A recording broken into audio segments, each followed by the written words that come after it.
Fabio, really great to be here with you. This is a very interesting conversation about Jiu Jitsu, artificial intelligence, and then everything in between. How are we gonna combine that? It's something that's never been done before, I think. I searched online and I couldn't find that. So that's what I thought was really interesting. And I think my duty and your duty is to kind of educate people, make connections where they haven't seen before. So let's make history together. Yeah, absolutely. I'm really excited to do this talk with you, and thank you very much for having me. My audience obviously knows Jiu Jitsu because it's world famous, but can you give them just like 1 minute introduction, just to give them a nugget to go Absolutely, through? yes. I'll do the same. My name is Fabio Gurgel. I'm 4-time world champion in Jiu Jitsu, and I'm a CEO and co-founder of Alliance Jiu Jitsu. Alliance Jiu Jitsu is the most winning team in the world. We have 13 world titles in the male division, which is the main division of the sport. We also have 10 titles in female division. We are a very, very well established school. We are in 32 countries with over 300 schools. So it's basically what I do. I try to spread Jiu-Jitsu as much as I can and try to show people how Jiu-Jitsu can be a very, very important tool for their lives. Yeah. So that's my ultimate goal, is spread Jiu-Jitsu all over. Yeah, and when I was looking into it, the beauty of all of it was around you really make it into an art. You really make it into an ethos, a lifestyle, which I think is very unique. It's something that you don't see out there in the grand scheme of things, the way that you're doing it. Yeah, I think that if you go back in history, when the Gracie family first started Jiu-Jitsu in Brazil, and they learned from a Japanese that was migrating from Japan to America and then Brazil. And that Japanese guy was a former student from Jigoro Kano, the guy that created judo back in the 19th century. And the Gracie family decided to move to Rio with that jiu-jitsu that they learned in the north of Brazil. They established the first Gracie Academy. And they start teaching Jiu-Jitsu, basically the self-defense Jiu-Jitsu for people. And they have a very unique academy. If you look back, the Gracie School in Rio, they had in 1950s, they had like 600 private students. Wow. There is no one nowadays that had that number. Right? My academy in São Paulo is one of the most successful academies in the world, and we have like 100-something private students. And they had that in 50s. Wow. But then Jiu-Jitsu started to evolve as a sport. And then was a big change for Jiu-Jitsu. So instead of being a tool to people to evolve in all aspects of their lives, they start to be a very competitive sport. And of course, if you go for a competitive sport and you talk about performance, you're talking to very little percentage of people, right? Yeah. Those that are capable of that type of training. Yeah. And that's what Jiu-Jitsu did for many decades. And we're still suffering to recover from that period, you know? And then Alliance found a way to do that better, in my point of view, when we created our methodology. So our methodology is based on self-defense first, understanding the game, and see how Jiu-Jitsu can help you in life out of the mat, not just when you're doing the sport. The sport is very fun, but the important is how can you translate and do the analogies for the students really understand how they can use Jiu-Jitsu outside. Yeah. And when I say using Jiu-Jitsu outside, don't take me wrong, it's not to fight outside.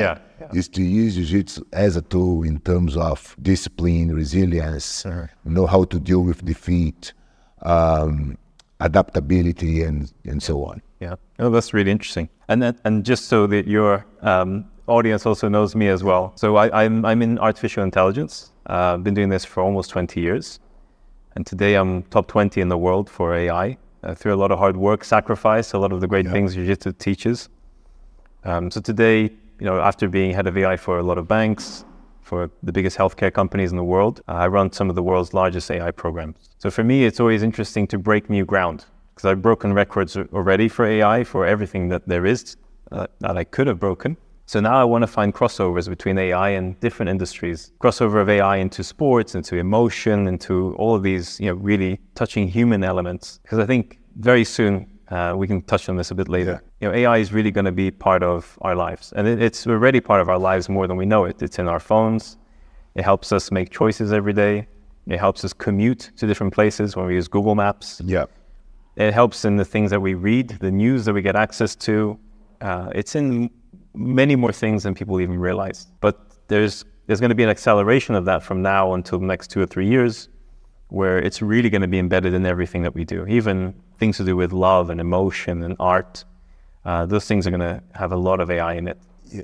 So this is why we're talking. The world's going to change. Absolutely, yeah. So talking about the changing that we're going to have in the world, as you said, maybe in the window of 5 years, everything's going to change. My question is, what's the dangers behind that? When you see technology and machines taking care of everything and taking the humans out of the equation. And together with this, we are having a generation that is not really care about sacrifice anymore. Yeah.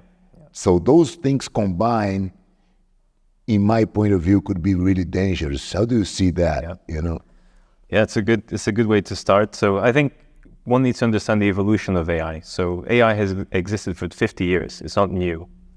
And 20 years ago is when it started to become a little bit more mainstream. So banks started using it, very specific edge cases started using it. But one thing that everybody said was that AI would never reach, real intelligence because it couldn't be creative. And just last year with ChatGPT being created, ChatGPT 3 in November, and it broke the world record for the most amount of users in 7 days, 100 million users. I was one of them. You're one of them, yeah. And it showed people that, AI could create scripts for films which were moving. It could create stories that made you cry. It could create art that was as beautiful as Picasso. It could do a lot of things that previously wasn't possible. This is why generative AI is a new form of AI, because it can generate new types of content. And that's when people started realizing that AI is very intelligent. That's one form of intelligence, be able to create. You're saying that AI is creating intelligence, but what the AI is doing really is going back and get all the information that is already done by the humans.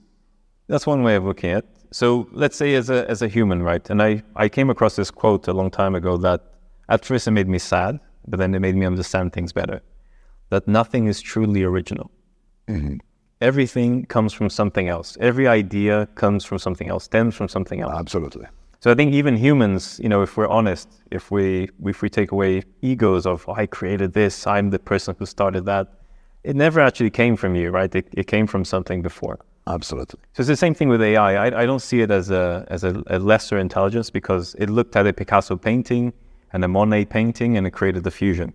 That's also beautiful. Yeah, right? of course. If they create and put things together, there's a book from Matt Ridley, I think he's a Stanford professor, and he wrote a book called How the Innovation Works, and he mentioned that a lot. So look, when you get let's say electricity, it's not that someone goes there and creates electricity from nowhere. Yeah.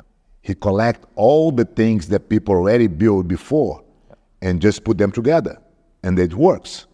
And then you get the credit by inventing that thing. Exactly. Yeah. So it's the same thing they're saying. Come on, this is genius, but you put things that they were already there, you just put them together. Yeah, so it's the same thing. Yeah. I think sometimes as humans, we sometimes our egos gets in the way, and this thing of I created this, and there's no I in team, right? Like you always create something as part of a team, no matter what you do. So then generative AI came about, and then people started opening their eyes. Okay, Gen AI or AI can be very intelligent. It can create things that only humans could before. And then from that point onwards, ChatGPT 4 came out, Gemini from Google came out, Claude 2 from Meta. A lot of new models have started to come out. So there's the acceleration of development is thousands of % every quarter, every 3 months. And not many things in life accelerate that fast. So you're right, now that we have new generations coming into power, like Generation X and Generation Z and Y one day, I get lost of all the generations. Me too.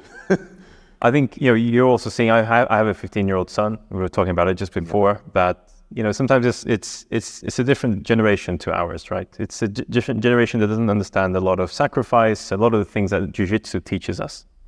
So this is why it was super interesting to talk to you, because I thought, well, as AI continues to advance at this incredible rate, we will reach one day something called general artificial intelligence, which is where a collective AI system can be better than any human at anything. So if you get all the engineers in the world to solve a problem, how to build the best bridge, AI will do it much faster. If you get the best screenwriters, the best film directors to create a film, AI will be able to do it better than them. So this is a very dangerous point in time and history, which, according to different people, and a conversation I had with Elon Musk just a few months ago, is that this is only a couple of years away. This is not 10, 20 years from now. And then coupled with the fact that, Generation X and Generation Y are coming into power, Generation X is already in power, but Generation Y and Z are coming into power, and they don't have this ethos from previous generations of getting your hands dirty, working hard for the things you want to accomplish. It is a very dangerous combination, but let's explore it a little bit more and see where it goes. I think what crossed my mind when you say that is that, okay, what's going to be the reason for people to be alive if they don't have any purpose in life, if they don't sacrifice for anything that's above them, or bigger than them?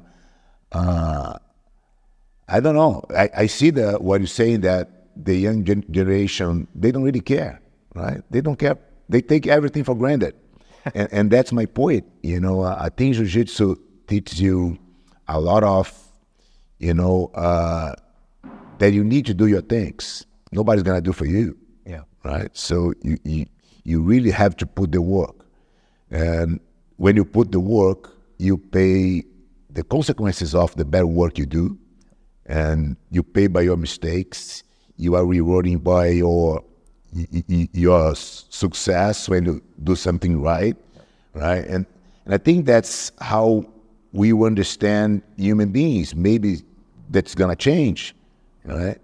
And but yes, I think we are already living that problem, even though we are not in that point that AI, took control of everything. Yeah, and just to help people understand, because we were talking about this before. Yeah.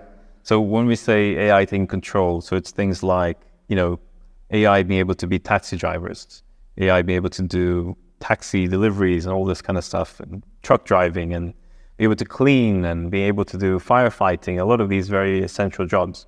And if you take away, the jobs that people do, they're going to be left with a lot of extra free time to do what?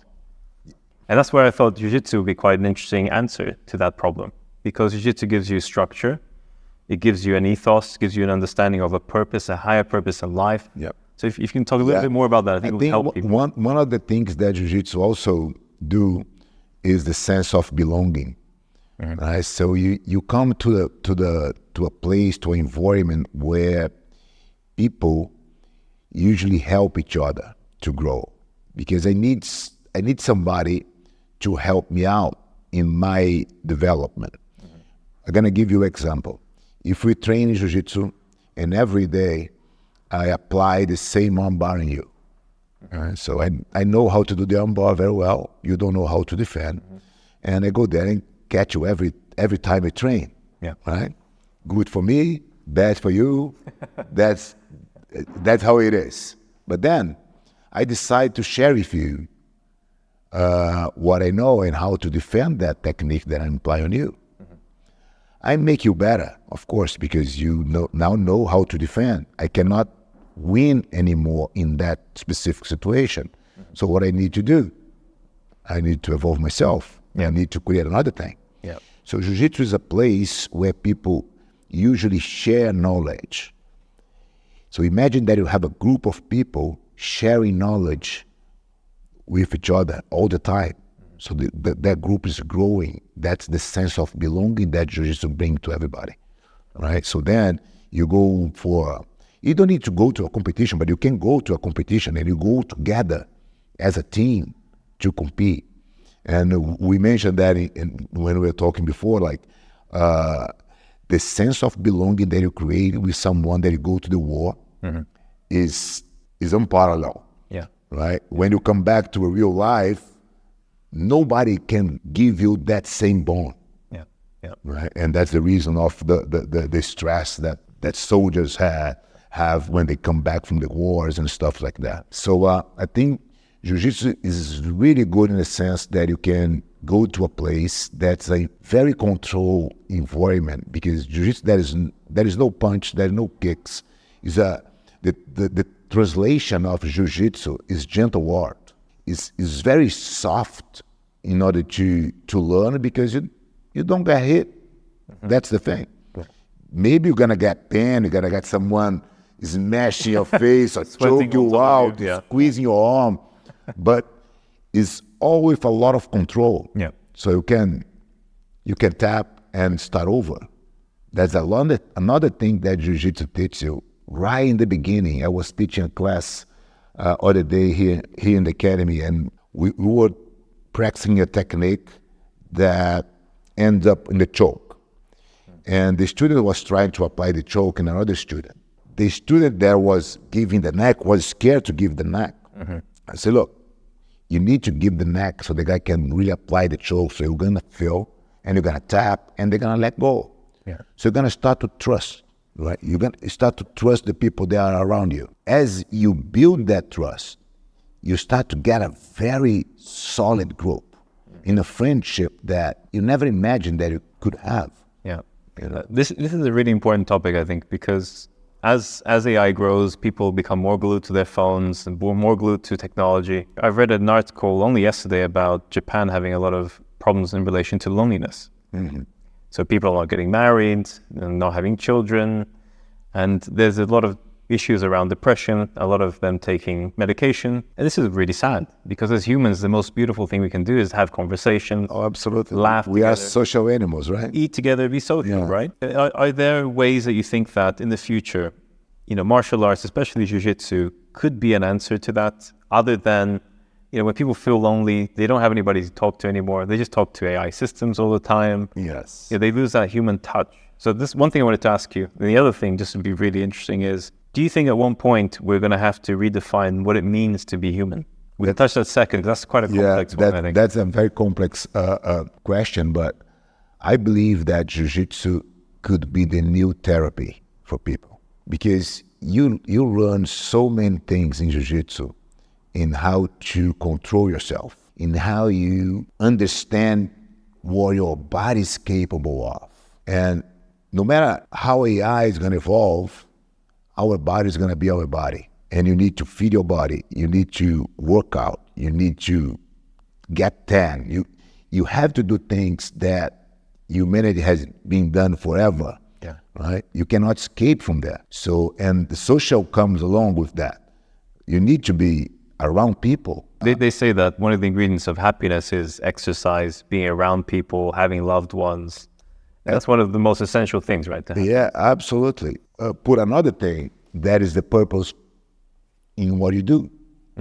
And that comes to the point that, if AI is going to take care of everything, what's going to be the purpose of life? Yeah. If not useful for nothing, how the humanity going to behave? Super interesting. Yeah. We can only talk about the answers, but we don't know ourselves. Yeah, absolutely. Yes. Just, is a talk and guessing what would be. Because for me, in order to get a good life, you need to do something that is, of course, good for you. And in nowadays, should be something that, is economic, sustainable, so you can make a living. You can live, yeah. And then you have to do something to the others, because you need to connect with people. Yeah. Otherwise, when you got the top of the mountain, you were alone, you have nobody to celebrate with you. You'll be sad, Yeah. So Loneliness, the loneliness start there, and I really believe that Jiu-Jitsu can help people to get a better relationship with other people. I hope so too. I mean, it's a beautiful art, it's a beautiful ethos. You can do it in the tatami, outside of it. And you depend on the other people to do it. Yeah. I don't think they are going to change that.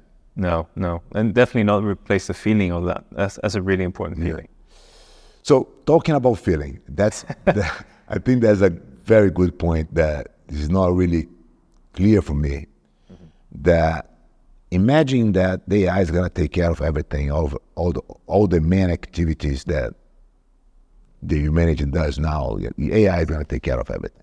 Right. But then you're going to have things taken care of without any emotion. Yeah. And we know that in every competition that we do as humans, we have the emotions as an asset. You can use to create anger in your opponent, or to create fear, or you can be confident or not, or whatever, right? We have thousands of different emotions that we can feel. How do you see that when there was, imagine that won't be any emotions involved? Yeah. My mother is a very spiritual person, and she was a big influence in my life.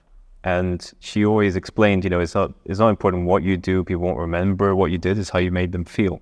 Because the feeling is why we live as humans, right? Why we do things, why we have pleasure, etc. I think the feeling bit is going to get very interesting soon as well with AI, because an AI system can make you feel understood.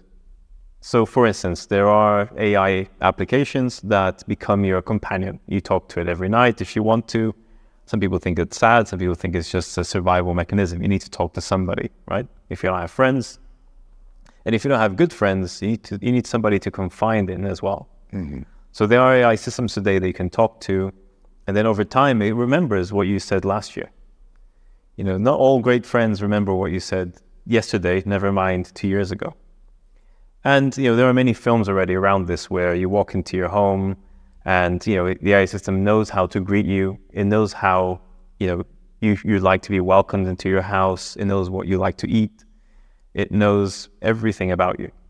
And it's able to connect to all your communication systems like emails and chat.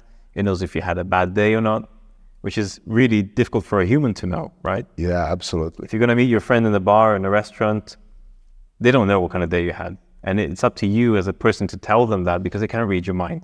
Yeah, but they're going to give you a very warm shake hands and a hug. They give you a great hug. And then it changes everything, right? Which is hard to replace. Yeah, and how can, and if that happened, where you just described, you are just defining that people are going to be lonely forever. Yeah, so, like, for instance, I don't know if you remember, there was an old film called Judge Dredd. It was Sylvester Stallone and so on. This is way out into the future, I think 2040, 2050, which was 15, 20 years ago. We thought 2050 we have flying cars and all that kind of stuff. And one of the scenes I'll never forget from this film is when the couple wanted to make love, when they wanted to have sex, they didn't physically have sex. They would put something on their heads, and that experience would create them to have everything they wanted. And again, it goes back to, something my mother was saying about, it's about how you feel. So there are some people today that use, virtual reality headsets, talk to other people, and they feel great. They feel like, oh, I have friends. I had a conversation. I went on the spaceship and I had a great time. So I think it's that thing with generations, like I never fully understood the previous generation, just like I think, I'm not understanding the next generation coming after me. I think maybe for us, we say that, sacrifice, is something that isn't instilled on the newer generations. But newer generations also have a couple of things that we don't have. So it's things around really being worried about the environment, being worried about feelings. I know feelings are dangerous because they come and go. So you shouldn't focus on that. You should try to control them a little bit better. But for instance, if we continue with the next generations being so worried about work, but not caring about how people feel, what kind of environment are we going to have 50 years from now? Just to kind of tie it all back, I think other generations before us, they act in different ways, but I think they're going to have a different definition of what it means to feel. And especially because they grew up in the house with a tablet, with a phone, for them to learn how to use ChatGPT is like using Google for us 10 years ago. Yep. I think if we ask, people in their teens or even 10 years old, they have a completely different definition of what it means to feel. Yeah, I read a study the other day that for sort of children between the age of 4 to 10, they only spend 7% of their time outdoors. Totally different to how we lived. Absolutely. And then comes the question, is that healthy for them or not? Yeah. But then you come with the solution, say, but AI now, the medicine is going to be way better because we're going to fix everything, right? Yeah. That's the end of the humanity as we know it. Yeah. Right? It doesn't mean that the human being won't be there, but they will be there differently. So let's go to what it means to redefine humanity. Let's play with that idea for a second. Imagine there is no jobs. People don't have to work for money anymore. The economic system is not the same anymore. You can get whatever you want, whenever you want. If it's not available now, you can print it and it's ready. Let's say that this is the kind of world we live in. Let's say 20, 30 years from now, maybe. Maybe less, maybe more, we don't know. No poverty, nothing. No poverty. Everybody has what they need. They eat what they want. It's the world of instantaneous gratification. Okay. You can have whatever you want, whenever you want. What do you think are going to be the defining human values? And then what role does Jiu Jitsu play if the Jiu Jitsu is still around, which I hope it will be? I think that it's hard for me to imagine the human beings without any type of competition. I think people compete since before we born, right? Brothers competing. Yeah, we grew up. Brothers competing. We are naturally competing for everything that we want. I understand that the new generation that we both don't understand completely, they don't like the competition. But I think the competition is something that put us where we are. And so I don't see humans without competition at all. Again, people need to do better. I need to do better comparing to something. Yeah. If I'm just pushing myself, even though I'm competing against myself, I'm competing. Yeah. Right? I try to push my limits. When I work out, I try to do one push-up more. When I train, I try to do one round more. So I'm trying always to do better what I do. I think that's quite interesting. I think, for instance, I started Jiu-Jitsu many times, and I never got to the point where I could fully dedicate myself, which is a big regret in my life. Also not learning to play instruments, that kind of stuff. But it's because I had different goals, I had different focus in my life, which has always... You didn't have a good instructor. It could be. If you're listening there and you're my ex-instructor, I didn't say that. Okay? No, you can fight I don't know who you are. I don't know who you are. So just maybe. It could be that AI could be a good thing in that case, because if you don't have to worry about survival, if you don't have to go to a job, if you don't have to do these other things that take up all of your time, maybe then humans could spend time doing things they really enjoy. Maybe I'm being optimistic. If AI was available like this, 20 years from now, I could dedicate my whole life to Jiu-Jitsu and just become the best I can in that. Yeah, I see your point. Or is that too optimistic? I see your point, but I think you're too optimistic. Because the people that I see nowadays that use the excuse, I don't have time, is those who don't do nothing, right? And the most busiest guys that I know, they find a time to do their priorities. I think that's what's being human. If you have that comfort zone that we spoke before, sure, that's where by DNA, if we have a chair, we sit, we try to save energy all the time. We are lazy beings. We need to push ourselves to move towards something. That's the importance of having a purpose, because that's going to take you out of bed, and do the right things and do good things, not just for you, but for the others and for society as a whole. Let's spend a few seconds talking about this theory of this sphere of influence that we were talking about earlier. I think it's super interesting. And then how that relates to Jiu-Jitsu and how you can apply it in combat or, when training, etc. So sphere of influence, there are a couple of layers, right? And correct me how you see it differently, but the way I see it is what you are directly able to influence yourself. So things like your feelings, your emotions, what are you going to do? Are you going to walk out of that door? Are you going to jump? Things that you are in direct control of. And that's a small sphere of influence because you can't really you don't have absolute control of many things except for what you can do as a person. Then outside of that, there is a sphere of influence where it relates to the things you can influence, but you don't have direct control of. So for instance, I could convince you to go and eat something afterwards, but that's something I could influence, but I don't have complete control. I could influence the next topic that we're going to talk to in the next few minutes, but I'm not in control. Then outside of that, there is all of the other things that you don't control. Who's going to be the next president, potentially? I don't think we can influence that one yet.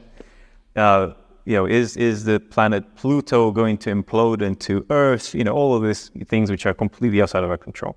Then how do we apply that to combat and training? Yeah. I was telling you, I started study philosophy, and I ran to the Stoicism. Every page I read, I said, well, you know what? This is so related to Jiu-Jitsu. So what I really believe and feel, and the basic of the Stoicism says that, okay, you need to separate things that are under your control to those that are not under your control. And two categories, what I can do and what's not related with me. So I shouldn't be worried about it because I cannot do nothing about it. The most important thing besides the ones that are practical, that, I can walk through the door, I can stand up, I can talk, right? I think the most important part is how you react for all those things that you cannot control, but it's going to affect you. So in Jiu-Jitsu, every time, let's say, okay, I want to win the fight. I want to get your arm, but you are not giving me the arm, right? I would love you to stretch the arm on me, but you are not doing it, So your decision is not in my control. I have to act accordingly with your moves in order to maybe one day get your arm, right? So I have to deal with is in front of me. It brings you to the present. All the anxiety that people live is because they are living now, but they are thinking ahead in the future. Yeah, very dangerous. In future is something that you have no control about. There is nothing you can control in the future. And people usually forget the past, think about the future, and don't live the present. Yeah, true. And Jiu-Jitsu really teaches you, you are thinking in the future, you're going to lose. Every second you think in the future, you lose. So you start to come on, let me bring my thoughts to that play because otherwise they're going to lose. Yeah. So it forces you to be in the present. It doesn't mean that you don't think ahead because as I do something, I need to understand what you're going to do. So it's my connections, right? So as you do this, it's a consequence of my act. And not just the act, there's consequences, ideas as well, right? Yeah. Your ideas has consequences. Yeah.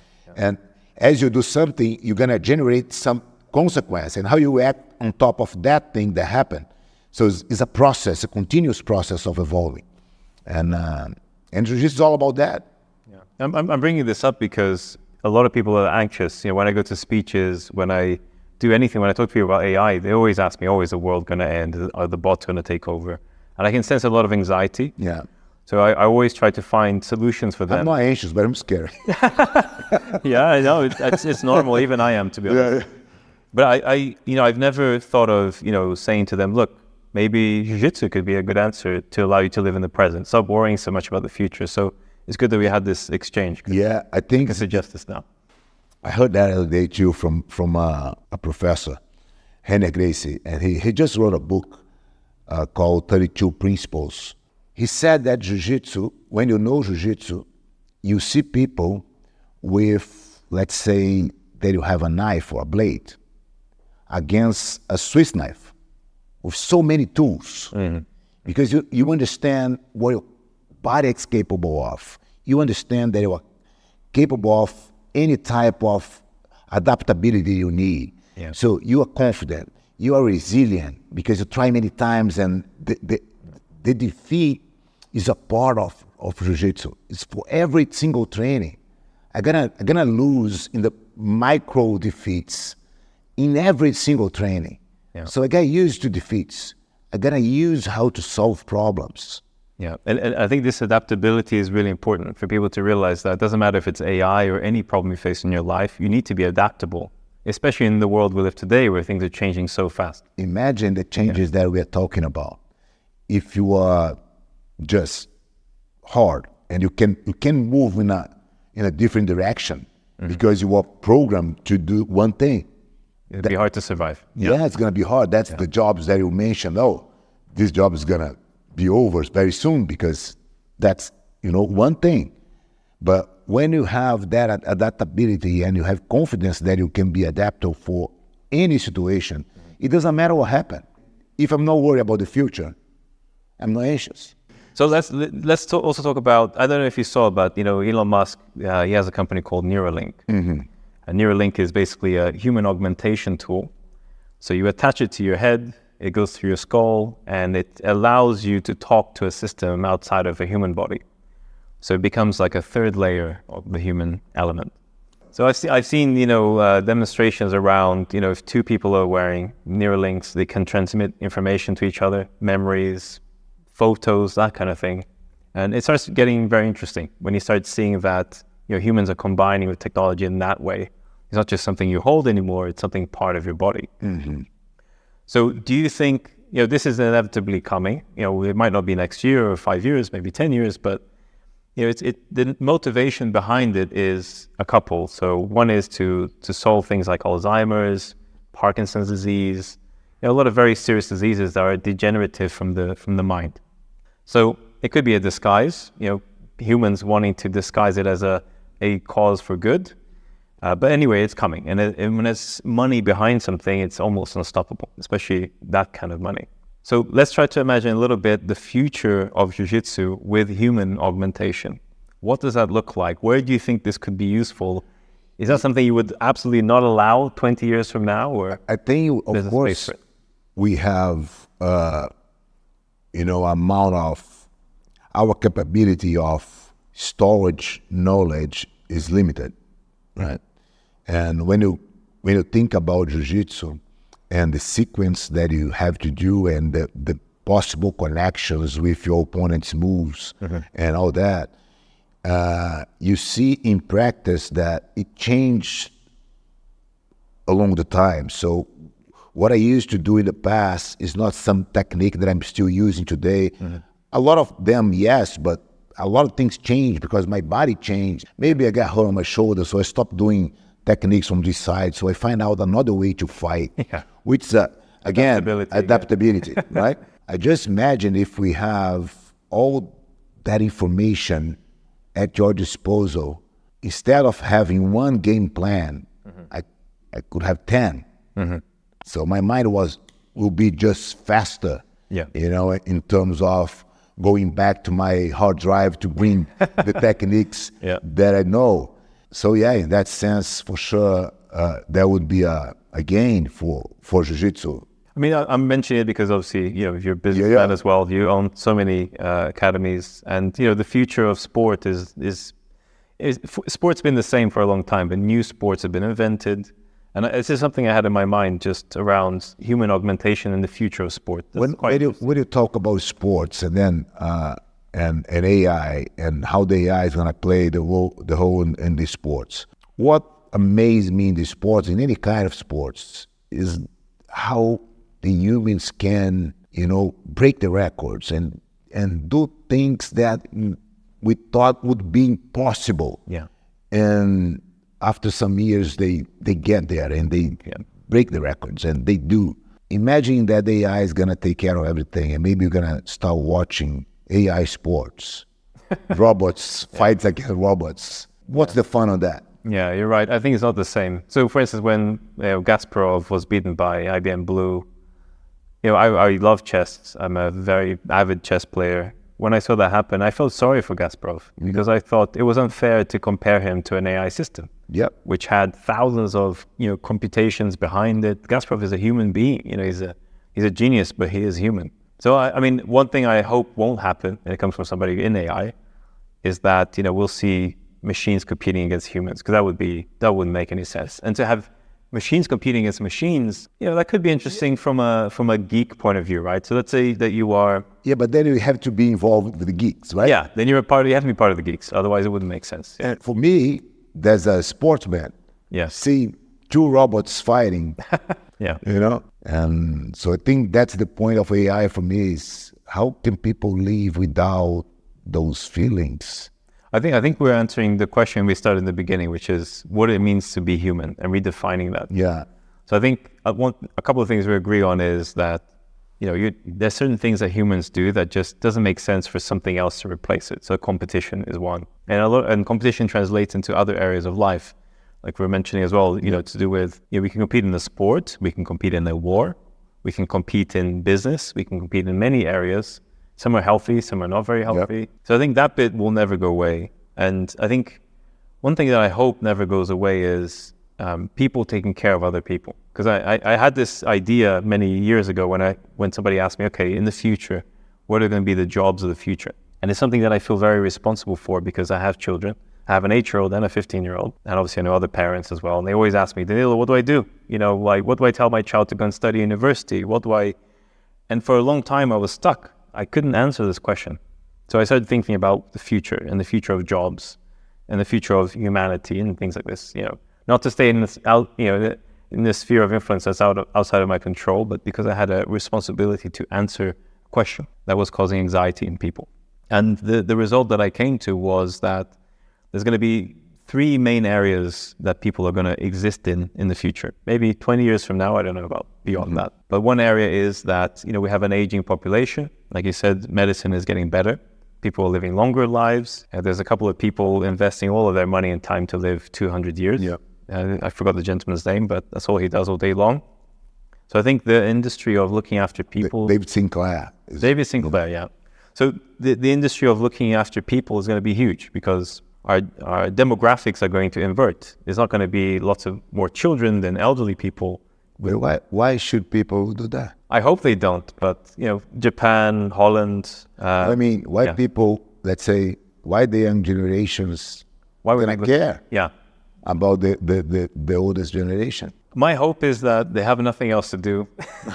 And then the only thing left to make money is to look after people. Because my point is, in our generation, we saw the effort that our parents put in order to raise us, right? Yeah. So we have the love and gratitude for them, and then we take care of them just because we love. If the AI is going to control everything, I think the love is going to go away. If the love goes away, the humanity goes away. And how you replace love? And then we go for that.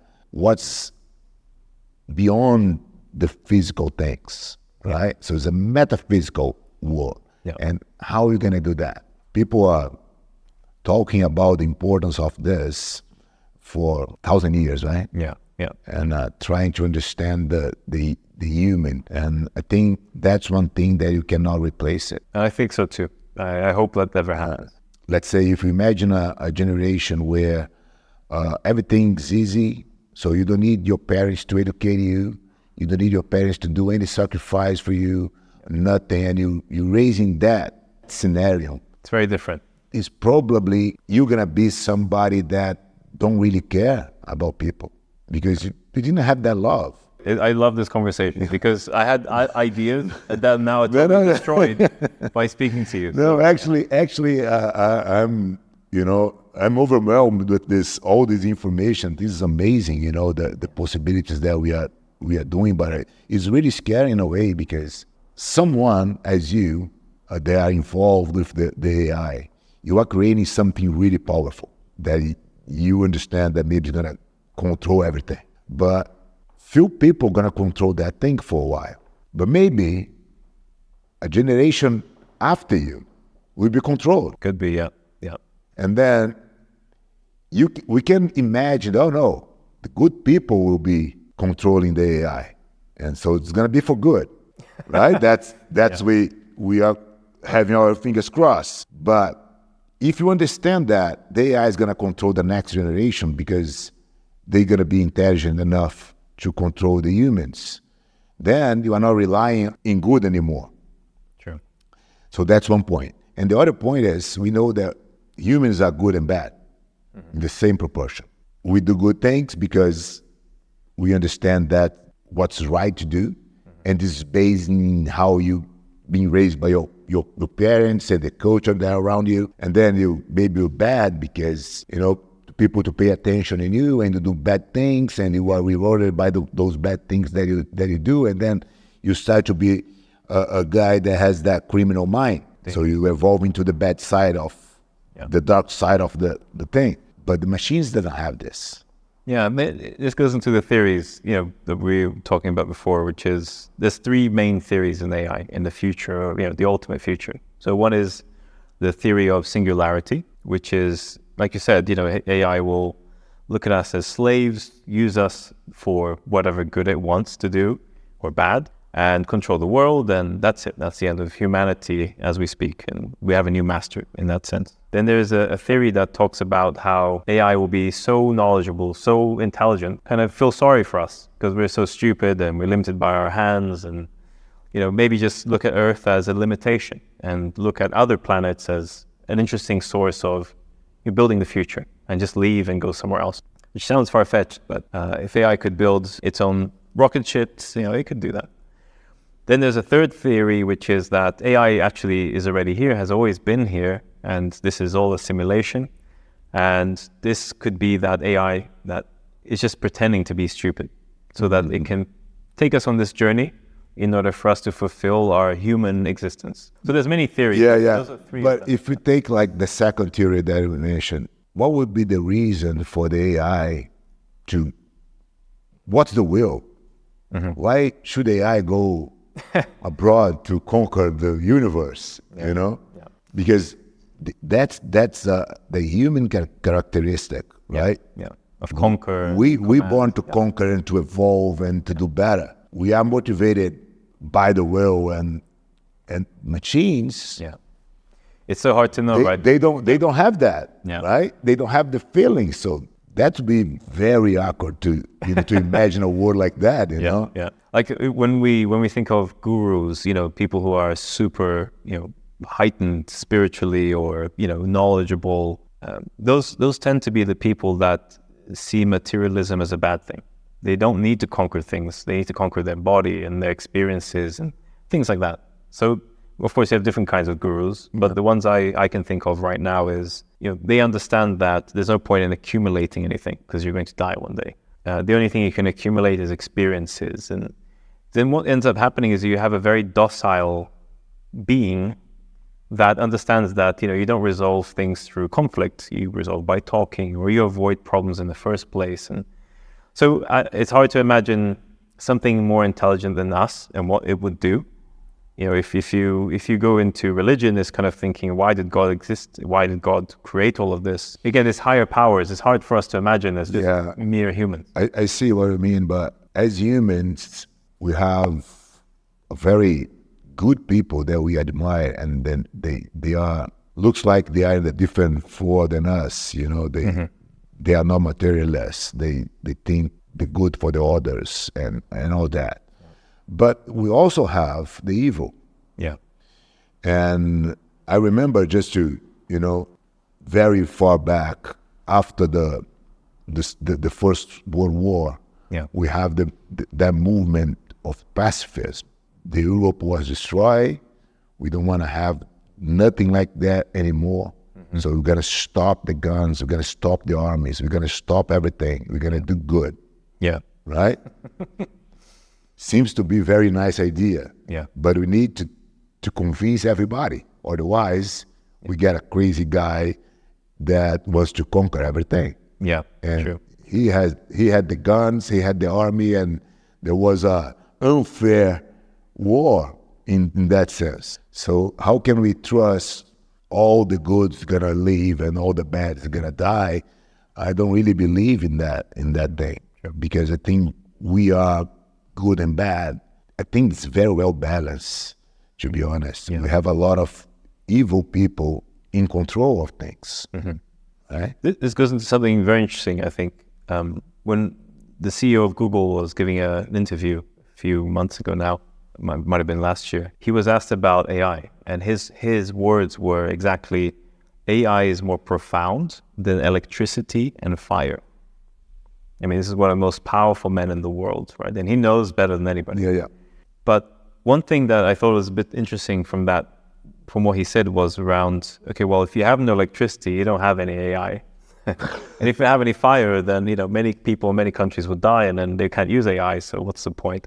So let's go back to basics. AI is very interesting, it's very scary, but something that we were playing with before is also around, well, if there's a world war, none of this will matter anymore, right? If all the systems go down, if electricity goes down, what is AI going to use?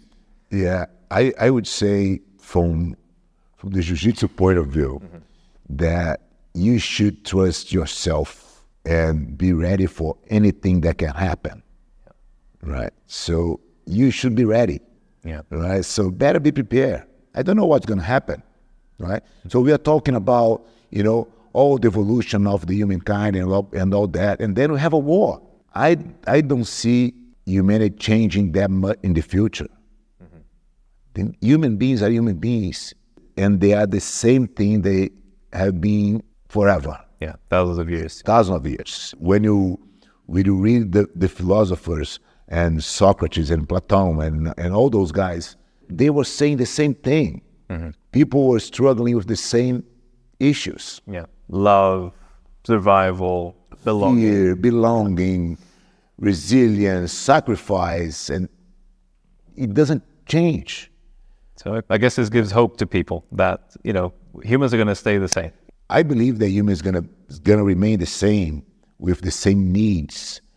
But you brought a point that make me think, because how we understand humanity now, but maybe humanity is gonna change. For as you said, maybe the guy's gonna be happy just playing the iPhones and talking with AI, and they're gonna have sex with some machines, and they're gonna feel it. Yeah. They will be okay. Yeah. I don't know, maybe. Yeah. Right? So I think it's totally open, to be honest. But understanding that it's totally open and nobody knows the future, better you get ready for whatever comes, and it goes to how can I be the best version of myself in all aspects. Yeah. So I should be really open to, to learn new things, to seek knowledge, and to perform better in what you're already good.